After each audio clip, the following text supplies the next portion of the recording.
আলহামদুলিল্লাহ রাব্বিল আলামিন ওয়াসসালাতু ওয়াসসালামু আলা নবিয়িল আমিন ওয়া আলা আলিহি ওয়া সাহবিহি আজমাইন ওয়া বা'দ।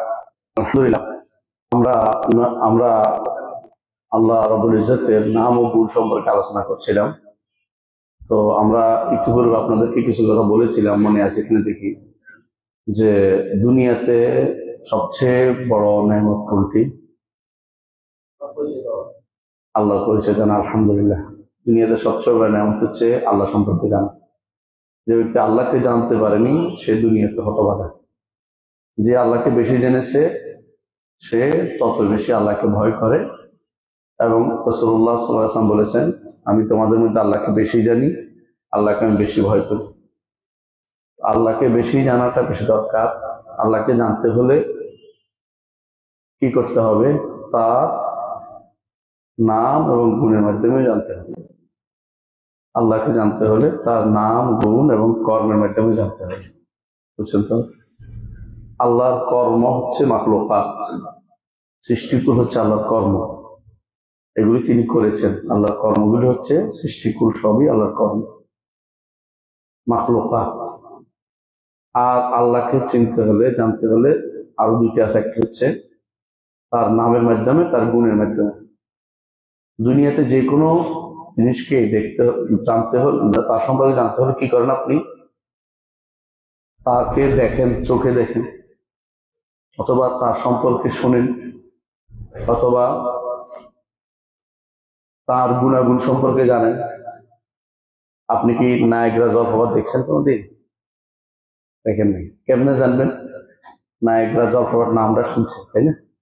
জলপ্রপাত কাকে বলে ওটা শুনছেন, তাই তো? গুণাগুণ জানছেন, তারপর বুঝছেন যে না জানলেও, না দেখলেও অনেকটা কাছাকাছি জানা হয়ে গেছে। বুঝেন না কথা?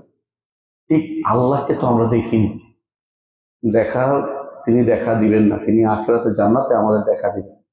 জান্নাতে, আখিরাতে সবচেয়ে বড় নিয়ামত কোনটা? আল্লাহকে দেখা।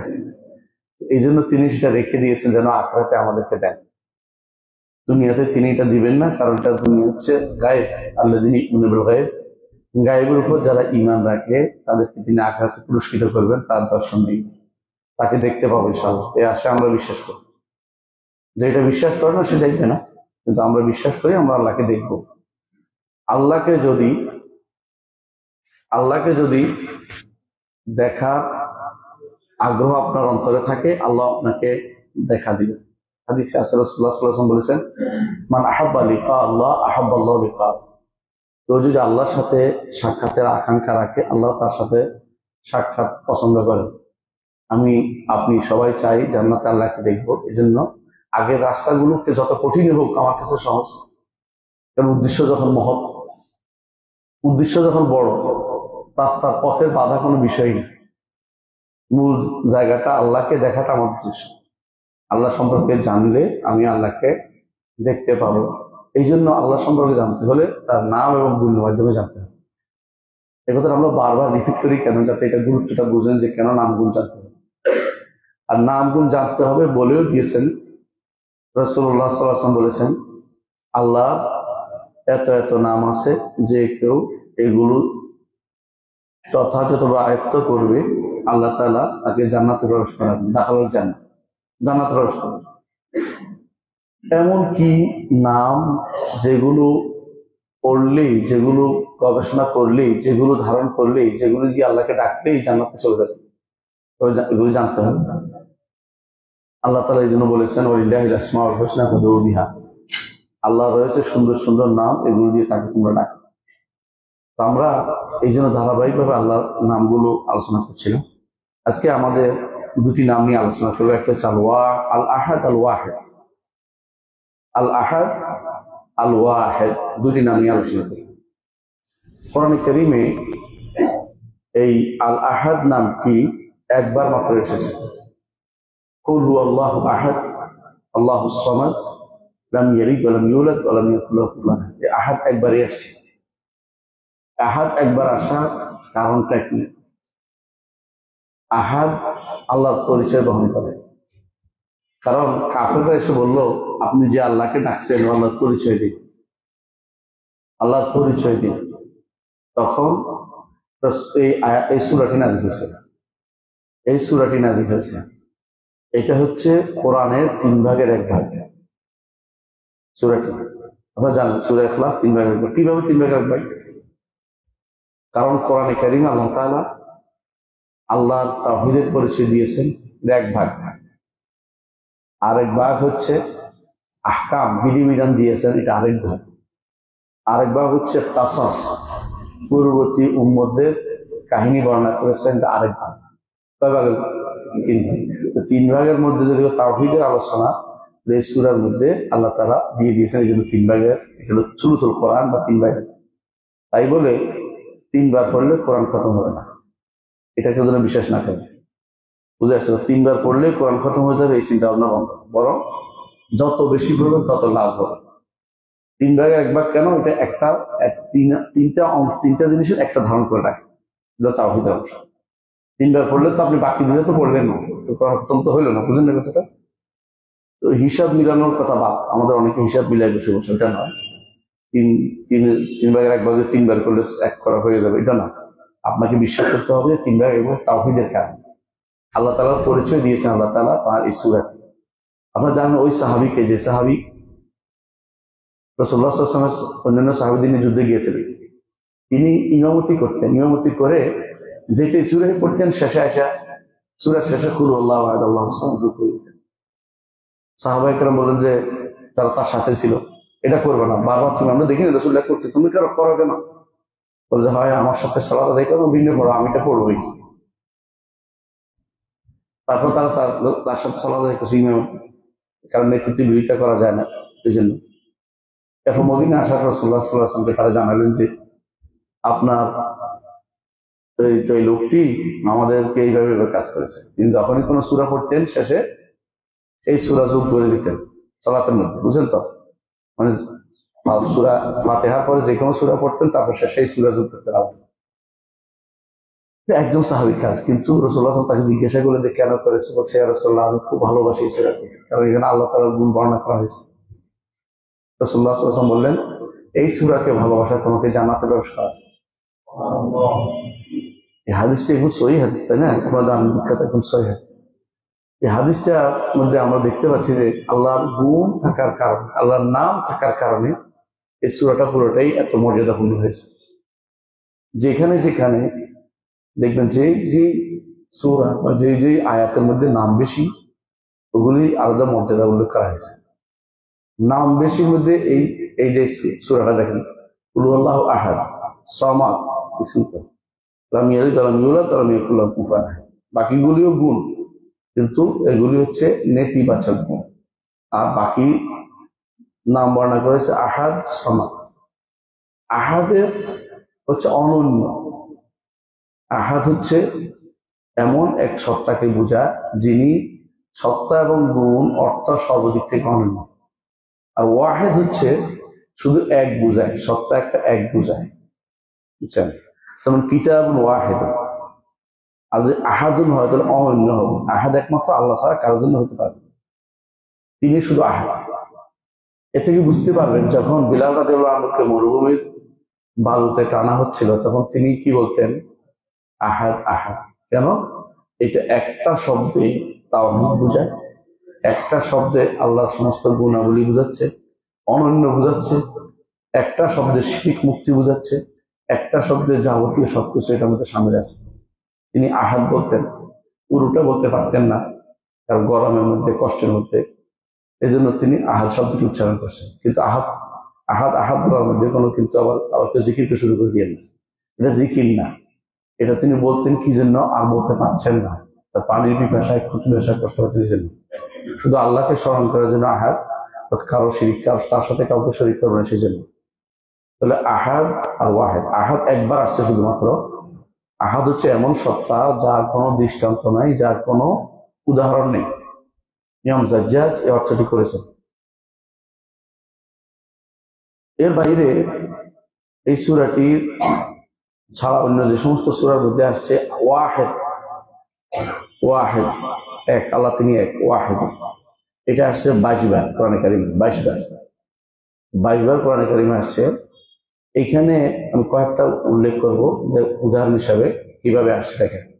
আল্লাহ তাআলা বলছেন ইলাহুকুম ইলাহুন ওয়াহিদ লা ইলাহা ইল্লা হুয়ার রহমানুর রহিম। তোমাদের ইলাহ তিনি এক আল্লাহ, এক ইলাহ, তিনি ব্যতীত আর কোনো ইলাহ নেই, সত্য ইলাহ নেই। তিনি রহমান, তিনি রাহিম। একসাথে কয়টা নাম হলো?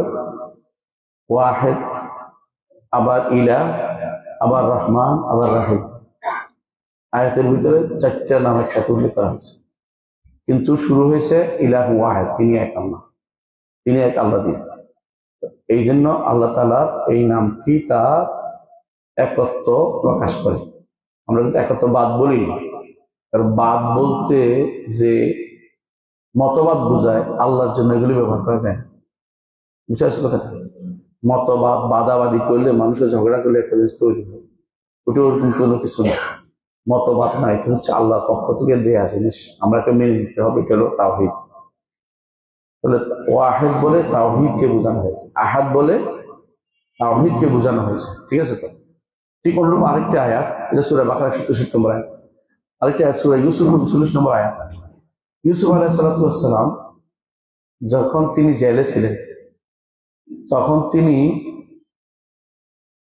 দুইজনের স্বপ্নের ব্যাখ্যা করেছেন। আমরা জানি, একজনকে ফাঁসি দেওয়া হয়েছে, আরেকজনকে আবার চাকরিতে বহাল রাখা হয়েছে। তো তিনি যাকে দেখছেন যে সে ব্যক্তি বাঁচার সম্ভাবনা আছে, তিনি তার কাছে তখন তাওহীদের দাওয়াত তুলে ধরলেন। কারণ তার মধ্যে তখন তাওহীদের দাওয়াতের সুযোগ পেয়েছে। তাওহীদের দাওয়াত হচ্ছে নবীদের কাজ, অন্য কিছু চাননি তিনি। তিনি চেয়েছেন তাওহীদটা। আমাদেরও তাওহীদটা মানুষের ঘরে ঘরে পৌঁছাতে হবে, সুযোগ পেলে তাওহীদ দাওয়াতটা দিয়ে দিতে হবে। তিনি বলেছেন ওই তার ইয়া সাহেবে সিজন, আমার জেলের সঙ্গীরা, আরবাব মুতাফাররিকুনা খায়রুন আমিল্লাহুল ওয়াহিদুল কাহ্হার। বিভিন্ন রকমের রব তোমরা যে মানো, এটি উত্তম না এক আল্লাহ উত্তম? কে উত্তম? তোমরা যাদেরকে রব মানতেছো এরা উত্তম না, এরা অধম, কারণ এরা আসলে রব না। রব তো তিনি যিনি সৃষ্টি করেন, যিনি মালিক এবং যিনি পরিচালনা করেন। রব তো তিনি। রবের ভিতরে তিনটা গুণ থাকতে হয়। একটা কি? যিনি সৃষ্টি করেন, যিনি মালিক হবেন, যিনি পরিচালনা করবেন। একটা কমলে তিনি রব হইতে পারবেন না। দুনিয়ার মানুষের ভিতরে তিনটে একসাথে পাওয়া যায় না, রেয়া হইলেও আংশিক। আপনি এই বই যিনি তৈরি করছে তিনি, আমি পড়তেছি, তাই না? আবার এই বই লেখার ক্ষমতা আরেকজন আল্লাহ দিয়েছিল, লিখতে পারতেন না, স্বয়ং সম্পূর্ণ না। আল্লাহ তাআলা তিনটা জিনিসে কিছু তিনটাতে রব হিসাবে, তিনটাতে স্বয়ং সম্পূর্ণ। তার সৃষ্টি, তিনি সবগুলো সৃষ্টি করেন, আর কেউ করেন। আর তিনি সবকিছুর মালিক, আর কেউ মালিক না। আর তিনি সব পরিচালনা, আর কেউ পরিচালনা করতে পারেন। তাহলে এই তিনি বলতেছেন আরবাব মুতাফাররিকুন, তুমি যাদেরকে রব মানতেছ তারা কি উত্তম নাকি এক আল্লাহ উত্তম?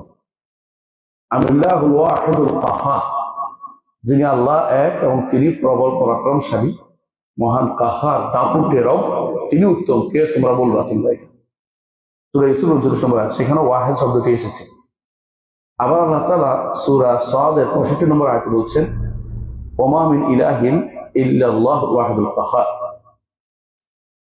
সূরা সাদের আর ওমা মিন ইলাহিন, অর্থাৎ কোন ইলাহ নেই, একমাত্র একক কাহ্হার আল্লাহ, তিনি ব্যতীত। আপনি দেখবেন ওয়াহিদের সাথে বেশিরভাগই কাহ্হার আসে।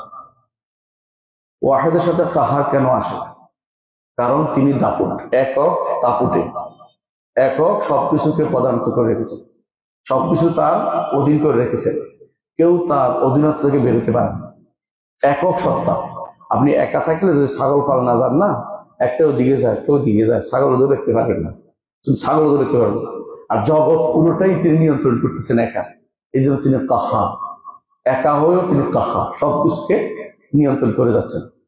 সূরা সাদের 65 নম্বর আয়াত। আবার দেখেন সূরা রাদের 16 নম্বর আয়াত, আল্লাহ তাআলা বলছেন কুলিল্লাহু খালিকু কুল্লি শাইইন ওয়া হুয়াল ওয়াহিদুল কাহ্হার। বলুন আল্লাহ তাআলা তিনি সবকিছু স্রষ্টা, তিনি একক সত্তা এবং তিনি কাহ্হার। আবার বলছেন কাহ্হার, অর্থাৎ তিনি এমন এক সত্তা, তিনি ব্যতীত কেউ সৃষ্টি কোনো কিছু তার দাবি করতে পারে না। কেউ বলতে পারবে না আমি অমুক জগৎ সৃষ্টি করেছি, মিথ্যা বলবে, বললে মিথ্যা বলবে। কারণ কিছু সৃষ্টি করতে পারে না। জোড়াতালি দিতে পারে শুধুমাত্র। জোড়াতালি বুঝেন তো, মানে আপনার এই টেবিলের গাছ কেটে এটা বানাচ্ছে, এটা থেকে সৃষ্টি নাই, এটা জোড়াতালি।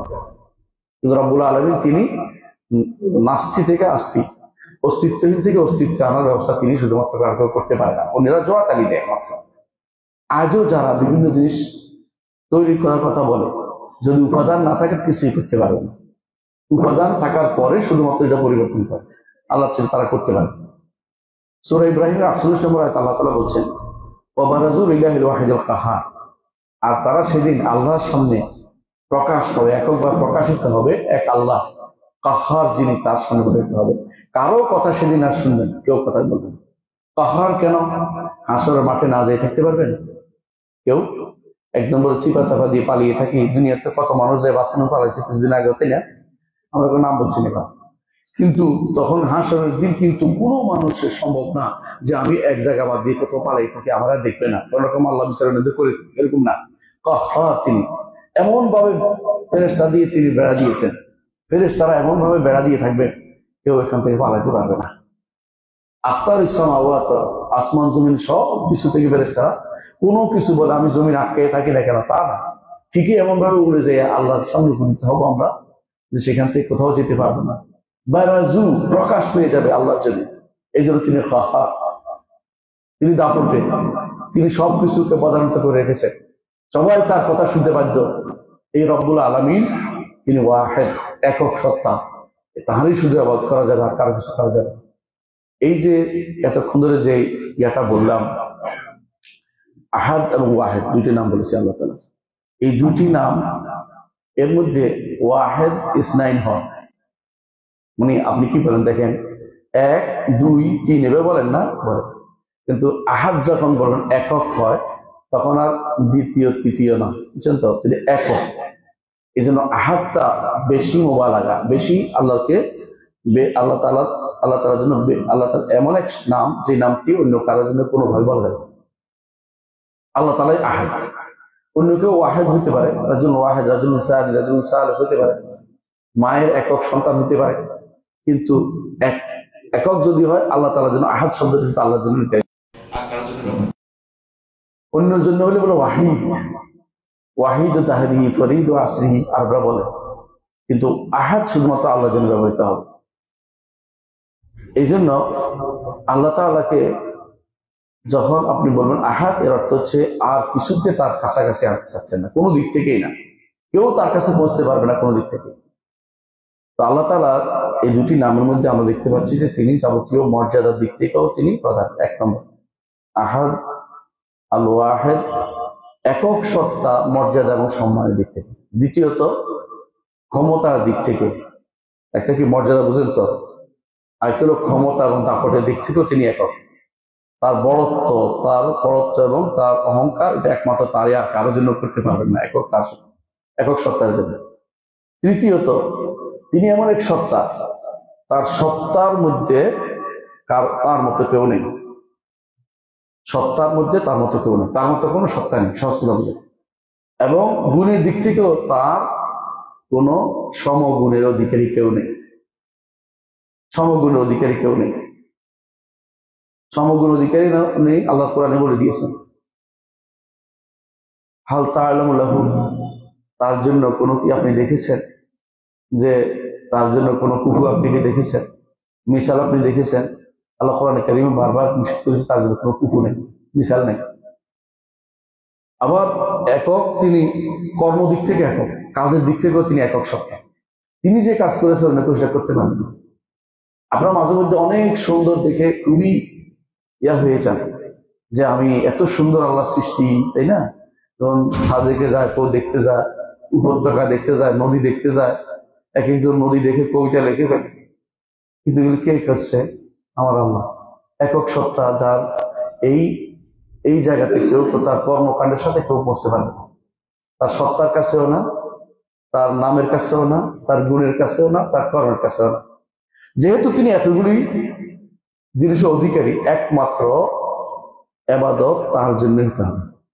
তাহলে বুঝছেন তো, ওয়াহাদত হলো তিনি এখন তার উলুহিয়ত, তিনি একক, ইবাদতও তিনি একা পাবেন, আর কেউ পাবে না। আবাদত তিনি একা পাবেন, তাকে ভালোবাসবেন সবচেয়ে বেশি, তাকে সম্মান বেশি দিবেন, তার জন্য বিনয়ী হবেন এবং তার কাছে নিজেকে ছোট করে তুলবেন, নিজেকে নিজেকে বিনম্র করে তুলবেন, নিজেকে নরম করে রাখবেন।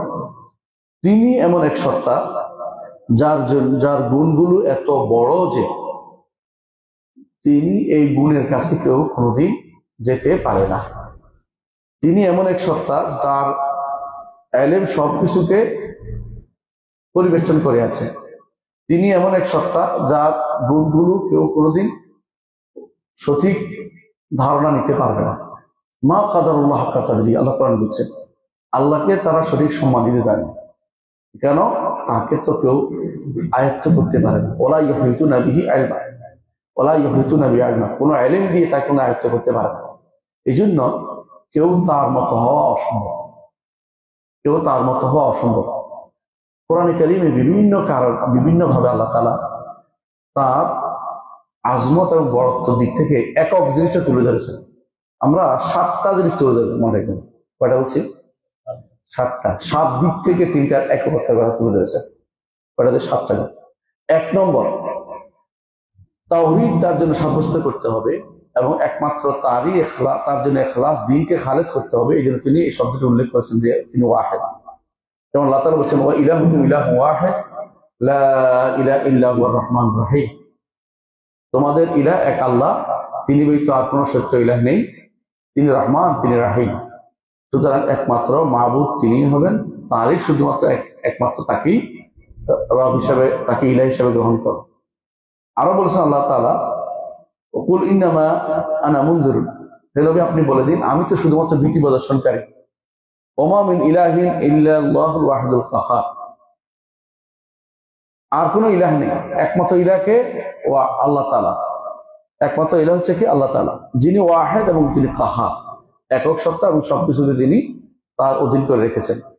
আরো বলেছেন ইন্না ইলাহুকুম লা ওয়াহিদ, সূরা সফফাতের 4 এবং 5 নম্বর আয়াতে, তোমাদের রব একমাত্র, তোমাদের রব তো একজন। রব্বুস সামাওয়াতি ওয়াল আরদি ওয়া বাইনাহুমা, আসমান এবং জমিন এর মাঝে যা আছে সবই রবকে আল্লাহ।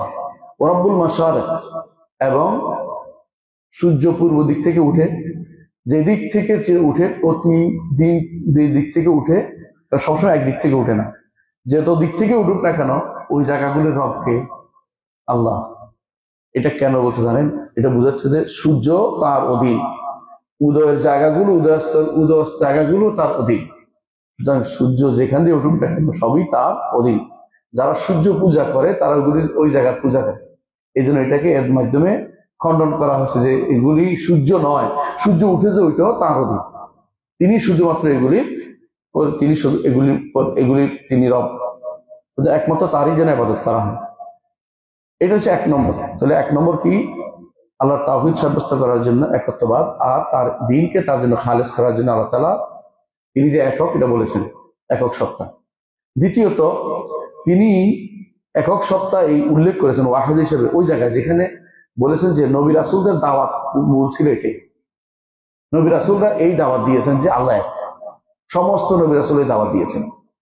এই দলিল দিয়েছেন আমরা সূরা আম্বিয়ার 108 নম্বর আয়াতে আল্লাহ তাআলা বলছেন কুল ইন্নামা ইউহা ইলাইয়া, হে নবী আপনি বলে দিন আমার কাছে ওহী করা হয়। কি ওহী করা হয়? আন্নামা ইলাহুকুম ইলাহুন ওয়াহিদ, তোমাদের ইলাহকে একজন মাত্র, একজন মাত্র। ফাহাল আনতুম মুসলিমুন, ইসলাম গ্রহণ করবে তো? অর্থাৎ যদি আল্লাহকে এক ইলাহ মানে না করো মুসলিম হতে পারবে না। আমরা কি জানি মুসলিম হইতে হলে কয়টা জিনিস লাগে বলেন তো, কে পারবেন? একজন মানুষ মুসলিম হইতে হলে কয়টা জিনিস লাগে? 3টা জিনিস। 1 নম্বর হচ্ছে ইসতিসলাম লিল্লাহি বিতাওহীদ, তাওহীদ নিয়ে আল্লাহর কাছে আত্মসমর্পণ, এইটাই দলিল। বুঝছেন তো? একটা দলিল সূরা আম্বিয়ার 108 নম্বর আয়াত, যে একমাত্র আল্লাহকেই শুধুমাত্র আমি উপাস্য মানছি। এটা বললে ফাহাল আনতুম মুসলিমুন, তাহলে মুসলিম হওয়া যাবে। বুঝছেন তো? ইসতিসলাম লিল্লাহি বিতাওহীদ। মুসলিম হওয়ার জন্য দ্বিতীয় যেটা লাগে এটা কি জানেন? আল ইনকিয়াদ লাহু বিত্তাআহ, একমাত্র আল্লাহর আনুগত্য করবেন। আল্লাহ তার রাসূলের আল্লাহ নির্দেশে তার রাসূলের আনুগত্য করবেন, অর্থাৎ আল্লাহর আনুগত্য করবেন, তাহলে আল্লাহর আনুগত্য করবেন। হ্যাঁ। 3 নম্বর হচ্ছে শিরিক এবং মুশরিকদের থেকে সম্পর্কচ্যুতি, এটাই অনেকে পারে না। অনেকে সুযোগ পেলেই শিরিক মুশরিকদের সাথে নিজেকে মিলাতে চেষ্টা করে বিভিন্ন ভাবে, অনেক কিছু দিয়ে। তাহলে মুসলিম হতে হলে 1 নম্বর কাজ হচ্ছে আপনার তাওহীদটা থাকতে হবে। তাওহীদ মূল হচ্ছে এই নামটি ওয়াহেদ। তাওহীদের মূল হচ্ছে এই নামটি ওয়াহেদ। এই জন্য দ্বিতীয় যে কোরআনে কারিমে বারবার আয়াত, অনেক আয়াত এসেছে যেগুলির মধ্যে ওয়াহেদ শব্দটি তুলে, সেখানে সব জায়গায় কি চেয়েছে আল্লাহ তাআলা? বান্দা যেন তাওহীদটা প্রতিষ্ঠা করে, যেটা সমস্ত নবী রাসূলের দাওয়াত। তাহলে দ্বিতীয় হচ্ছে সমস্ত নবী রাসূলদের দাওয়াতটা তুলে ধরার জন্য নবী রাসূলদের মুখ দিয়ে ওয়াহেদ শব্দটি ব্যবহার তুলে ধরা হয়েছে। হে নবী, আপনি বলে দিন আমার কাছে ওয়াহি আসে যে একমাত্র আল্লাহ, শুধুমাত্র তিনি শুধু একক মাবুদ, আর কোনো মাবুদ নেই। যদি ইসলাম গ্রহণ করতে হয়, মুসলিম হতে হয়, এটা তোমাকে বলতে হবে তিনি ছাড়া আর কোনো ইলাহ নেই। যে সূরা আম্বিয়ার 108 নম্বর আয়াত। আবার দেখেন সূরা ফুসসিলাতের, ফুসসিলাত হচ্ছে হামিম আস-সাজদা, আপনাদের হামিম আস-সাজদা বলে। হামিম আস-সাজদার মধ্যে আল্লাহ তাআলা বলছেন, কুল, হে নবী বলে দিন, ইন্নামা আনা বাশারুম মিসলুকুম, আমি তোমাদের মতো একজন মানুষ। ইউহা ইলাইয়া, আমার কাছে ওহী করা হয়। আন্নামা ইলাহুকুম ইলাহুন ওয়াহিদ, তোমাদের ইলাহ তো এক আল্লাহ। তোমাদের আল্লাহ কয়জন? একজন। এটা কে ঘোষণা দিচ্ছে? নবী। তাহলে নবীর মুখ দিয়ে, নবীদের মুখ দিয়ে আল্লাহ তাআলা এই ওয়াহিদের ঘোষণা আদায় করে নিচ্ছেন। তারপর বলছেন ফাস্তাকিমু ইলাইহি, সুতরাং তোমরা ওই আল্লাহর কাছে সুদৃঢ় থাকো, আল্লাহর নির্দেশের কাছে সুদৃঢ় থাকো। আল্লাহ যেটা বলে এটা মানার চেষ্টা করো। ওয়াস্তাগফিরু, তার কাছে শুধু ক্ষমা চাও। ওয়া ওয়াইলুল লিল মুশরিকিন, যারা এটা করে না তারা মুশরিক, তাদের জন্য ধ্বংস। তাহলে একমাত্র ইলাহ যে মানবে না আল্লাহকে, সেই ব্যক্তি মুশরিক। বুঝছেন তো? আল্লাহকেই শুধু ইলাহ মানে না, তারা মুশরিক। মুসলিম ছাড়া জগতে আর যতগুলি সম্প্রদায় আছে সবগুলি কি মুশরিক। দলিল এই আয়াত, সূরা ফুসসিলাতের 6 নম্বর আয়াত। বুঝছেন তো? সেখানে কি বলা হয়েছে? হে নবী, আপনি বলে দিন আমি তো একজন মানুষ, তোমাদের মতোই। মানুষ না? রাসূলুল্লাহ সাল্লাল্লাহু আলাইহি ওয়াসাল্লাম রক্ত বের হতো না শরীর থেকে? বের হতো না? রাসূল বলেছেন, ইন আনতা ইল্লা উসবুন দামিতি ওয়া ফি সাবিলিল্লাহি মা লাকিতি। রাসূল দাঁত থেকে রক্ত বেরোছে না? দাঁত পড়ে গেছে না? বুঝলেন না? রাসূলুল্লাহ সাল্লাল্লাহু আলাইহি ওয়াসাল্লাম বাথরুমে যেতেন না? বিয়ে করেছেন না? সন্তান সন্ততি হয়নি? তাহলে যারা মানুষ বলবে না তারা সম্পূর্ণরূপে কোরআন সুন্নাহর বিরুদ্ধে কথাবার্তা বলে, আবেগ দিয়ে কথাবার্তা বলে। দিন আবেগের নাম নয়। হ্যাঁ, তিনি মানুষ, তবে আছে। তবেটা কি? ইউহা ইলাইয়া, তার কাছে কি আসে? ওয়াহি আসে। সাধারণ মানুষের কাছে কোনো ওয়াহি আসে না। তাদের অন্তরে, রাসূলের অন্তরে যা কিছু আসে সবই কি? ওয়াহি। কথা বুঝতে পারছেন? যা কিছু তার অন্তরে আসে সবই কিন্তু ওয়াহি। ইন হুয়া ইল্লা ওয়াহিয়ুহা, যদি আল্লাহ তাআলা তার অন্তরে ঢেলে দেন জীবিত অবস্থায়, সেটাও ইলহাম ওয়াহি। যদি ঘুমন্ত অবস্থায় আসে সেটাও তার স্বপ্ন ওয়াহি। আর কারো এটা নাই। তার কাছে ফেরেশতা আসে, এটাও ওয়াহি। তার উপরে ফেরেশতা সরাসরি ওয়াহি নাজিল হয়, এটাও বাক্য নাজিল হয়, তারপরে এটাও ওয়াহি। এই 4 সূরাতে মুহাম্মদ রাসূলুল্লাহ সাল্লাল্লাহু আলাইহি ওয়াসাল্লামের কাছে ওয়াহি আসে। বুঝে আসছে তো?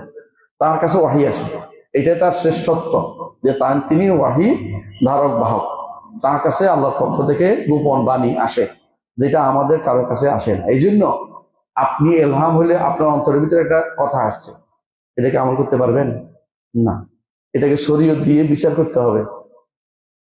কোন হুজুরের অন্তরের মধ্যে আসছে, হুজুরের কাছে এটা করতে করা যাবে না, ততক্ষণ শরীয়ত মোতাবেক হয়েছে কিনা দেখতে হবে। হুজুর নিজেও দেখতে বাধ্য। স্বপ্নে দেখছে, স্বপ্ন দেখলে আমল করতে পারবেন না, কারণ স্বপ্ন এটা শরীয়ত মোতাবেক হয়েছে কিনা দেখতে হবে। আপনি স্বপ্নে দেখছেন, ধরেন ছেলেরা জবে করতেছেন, করবেন না? আপনি বলে যদি এটা বলেন যে ইব্রাহিম আলাইহিস সালাম করছিল, হবে না। কেন হবে না? ইব্রাহিম নবী, আপনি নবী নন। কথা বুঝছেন তো? আপনার কাছে যে স্বপ্ন আসছে এটা ওয়াহি না। তবে রাসূলের যুগে আল্লাহ তাআলা ফেরেশতাদের, আল্লাহ তাআলা সাহাবায়ে কেরামের অন্তরে কিছু কিছু জিনিস ঢেলে দিতেন, সেটা রাসূল অনুমোদন করলে ওয়াহি হয়ে যেত। এটা আল্লাহর পক্ষ থেকে ওয়াহি। রাসূলের কাছে না এসে সাহাবায়ে কেরামের অন্তরে ঢেলে দিচ্ছেন। সাহাবায়ে কেরাম এটা রাসূলের কাছে বর্ণনা করছেন, স্বপ্নে দেখছেন কেউ, রাসূল অনুমোদন করছেন, এটা তখন ওয়াহি। যেমন 2টা উদাহরণ দেব। এক সাহাবী রব্বানা লাকাল হামদের পরে কি বলছিল? হামদান কাসীরান তাইয়িবান মুবারাকান ফি। এটা তার আল্লাহ তাআলার পক্ষ থেকে তার অন্তরে দিচ্ছে, বলে ফেলছে। রাসূলুল্লাহ সাল্লাল্লাহু আলাইহি ওয়াসাল্লাম দেখলেন যে অনেক ফেরেশতা, ত্রিশুদ্ধ ফেরেশতা দৌড়ে যায়, সেটা লিখতেছে। রাসূল কি বললেন? আমি দেখেছি এরকম ত্রিশুদ্ধ ফেরেশতা লিখতেছে, তাই না? এবং 3টা অনুমোদন করে দেওয়ার কারণে এটা গ্রহণযোগ্য হয়েছে। আবার দেখেন আরেকটা, দেখেন আজানের মাসলা। সাহাবায়ে কেরাম দেখছেন রসুলের কাছে এসে বলার পর রসুল অনুমোদন করছেন, তারপরে এটা ওয়াহি হয়েছিল, হইতো না, বুঝলেন না? আবার আরেক এক সাহাবি করছে, বালিশের নিচে সুতা রাখছে, এটা রসুল অনুমোদন করছেন? অনুমোদন করেন নাই। বোঝা গেল এটা অনুমোদন যোগ্য জিনিস হতে হবে, মানে আপনার অথরিটি থাকতে হবে। এখনকার স্বপ্নের কোনো অথরিটি নেই, অথচ আমাদের বড় বড় হুজুররা স্বপ্নে দেখছে যে চালাই দিচ্ছে। এগুলি আমাদের জন্য বিভ্রান্তি তৈরি করছে। এই স্বপ্ন অথরিটিকে আপনি এটা শুদ্ধ করার, আপনার স্বপ্নে দেখে কোনো কাজ হবে না, স্বপ্নে দেখে কোনো আমল হবে না। ভালো কিছু হলে যদি কোরআন সুন্নাহর সাথে মিলে যায়, আপনি স্বপ্নে দেখছেন 10টা টাকা সৎকার করছেন, করেন। স্বপ্নে দেখছেন দাঁত মাজতেছেন, দাঁত মাজেন, তাহলে শরীর অনুমোদিত জিনিস। হ্যাঁ, স্বপ্নে দেখছেন ওখানে কবর একটা ছিল, পাতে বানাতে কবরের ইয়া দিবেন, হ্যাঁ, লাল সালের মতো মসজিদের মতো হইব, হ্যাঁ, এখানে কি করবেন, পালা পালা তুলবেন, ওটা শরীর যোগ্য না।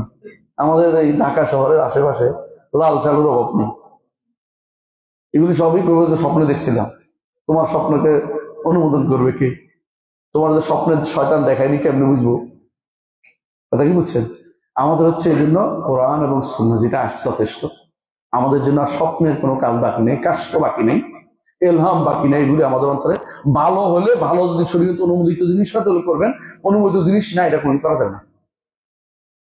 আমাদের যারা তথা ভাইরা আছে, মুসলিম ভাই দাবি করে নিজেদেরকে, বেশিরভাগ কবর পিছনে পড়ে আছে। বেশিরভাগই দেখুন যে আপনি স্বপ্নে দেখছি এটা হয়েছে, এটা হয়েছে, আপনি এটা সত্য নেই। অনেকে স্বপ্নে দেখছি রসুলকে দেখছি, আবু বকর দেখছি, ওমরকে দেখছি। আপনি কে সিদ্ধান্ত দিবে আবু বকর ওমরকে কেমন বুঝলেন? আপনি দেখছেন তাদেরকে? এগুলি সবই হচ্ছে বিভ্রান্তি তৈরি করা। স্বপ্নে দেখছি খিজির এসে বলতেছে, খিজির কে? উনি তো বহুত আগে মরে গেছে। খিজির আলাইহিসসালাম মরে গেছে, রসুলের যুগও ছিলেন না। যদি মোহাম্মদ রাসূলুল্লাহ সাল্লাল্লাহু আলাইহি ওয়াসাল্লামের যুগে থাকতো তো রসুলের সাথে যুদ্ধ করতে তিনি আদিষ্ট। কারণ রসুল বলেছেন মুসা যদি জীবিত থাকতো তাহলে আমার সাথে আমার অনুসরণ বইতে আর কোনো প্রত্যন্ত ছিল না। মুসা জীবিত নাই, বুঝছেন তো, আসতে পারেন নাই। খিজিরও জীবিত নাই, আসতে পারেন নাই। আবে হায়াত খাইছে, মানে জীবন কি মৃত সঞ্জীবনী সুধা, আর কোনোদিন মরবে না, এই জাতীয় তথ্য বিভ্রান্তি, মিথ্যা। যখনই দেখবেন যে খিজিরে কইছে ওইটা কইছে কেউ বলে, তখন বুঝবেন তারে শয়তানি কইছে। খিজির জীবিত নেই, খিজির মারা গেছে, বিশ্বাস করতে হবে।